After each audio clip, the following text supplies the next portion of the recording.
উত্তর পশ্চিম বঙ্গোপসাগরে একটা নিম্নচাপ তৈরি হয়েছে পশ্চিমবঙ্গ এবং উড়িষ্যা উত্তর উড়িষ্যা উপকূলের কাছাকাছি। এটা প্রত্যাশিত গতির অভিমুখ উত্তর পশ্চিমের দিকে এবং পরবর্তী সময়ে এটা ইন্টেন্সিটি আরও কিছুটা বাড়ার সম্ভাবনা থাকবে। এর প্রভাবে দক্ষিণবঙ্গের জেলাগুলিতে 18 তারিখের মধ্যে বৃষ্টিপাত বাড়বে। 17 তারিখে বৃষ্টিপাত আরও বাড়বে দক্ষিণবঙ্গের জেলাগুলিতে।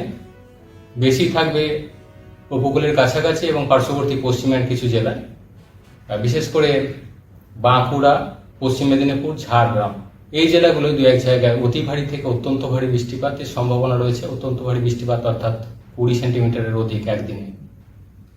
এর পার্শ্ববর্তী জেলাগুলো যেমন বাঁকুড়া, পুরুলিয়া, পূর্ব পশ্চিম বর্ধমান, হাওড়া, হুগলি, পূর্ব মেদিনীপুর, দক্ষিণ 24 পরগনা এই জেলাগুলোতেও দু এক জায়গায় ভারী থেকে অতি ভারী বৃষ্টিপাতের সম্ভাবনা রয়েছে এবং অন্যান্য যে জেলাগুলো রয়েছে দক্ষিণবঙ্গে সেসব জেলাগুলোতেও বৃষ্টিপাত বেশি থাকবে। দু এক জায়গায় ভারী বৃষ্টি থাকবে অন্যান্য জেলাগুলোতেও। 17 তারিখে 18 তারিখে কিছুটা প্রভাব বেশি থাকবে পশ্চিমের কয়েকটা জেলা যেমন পুরুলিয়া, বাঁকুড়া, পশ্চিম বর্ধমান, বীরভূম, ঝাড়গ্রাম, পশ্চিম মেদিনীপুর এই জেলাগুলিতে 18 তারিখেও দু এক জায়গায় ভারী বৃষ্টিপাতের সম্ভাবনা থাকবে।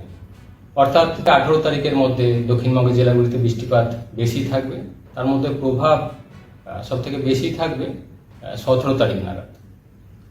কলকাতা পার্শ্ববর্তী অঞ্চলের জন্য 16 থেকে 17 তারিখের মধ্যে মেঘলা আকাশ, কয়েক পশলা হালকা থেকে মাঝারি ধরনের বৃষ্টিপাত এবং 24 ঘন্টার পিরিয়ডে যেটা সেখানে ভারী বৃষ্টিপাতের সম্ভাবনা রয়েছে কলকাতা পার্শ্ববর্তী অঞ্চলের জন্য। মাঝে মধ্যে দু একটা ইন্টেন্স স্পেলও থাকবে কলকাতা পার্শ্ববর্তী অঞ্চলের জন্য। উত্তরবঙ্গের ক্ষেত্রে বৃষ্টিপাত প্রধানত হালকা থেকে মাঝারি ধরনের থাকার সম্ভাবনা কিছুটা বাড়বে 17 থেকে 18 তারিখের মধ্যে। এই পিরিয়ডটায় উত্তরবঙ্গের উত্তরে কয়েকটা জেলা যেমন জলপাইগুড়ি, আলিপুরদুয়ার, কালিম্পং, দার্জিলিং এই জেলাগুলো দু এক জায়গায় স্থানীয়ভাবে দু এক জায়গায় ভারী বৃষ্টিপাতের সম্ভাবনা থাকবে 17 থেকে 18 তারিখের মধ্যে। এছাড়া অন্যান্য জেলাগুলো হালকা থেকে মাঝারি ধরনেরই বৃষ্টিপাত থাকবে। সমুদ্রে দমকা হাওয়া থাকার কারণে মৎস্যজীবীদের 16 থেকে 18 তারিখ এই পিরিয়ডটায় সমুদ্রে না যাওয়ার পরামর্শ দেওয়া হয়েছে।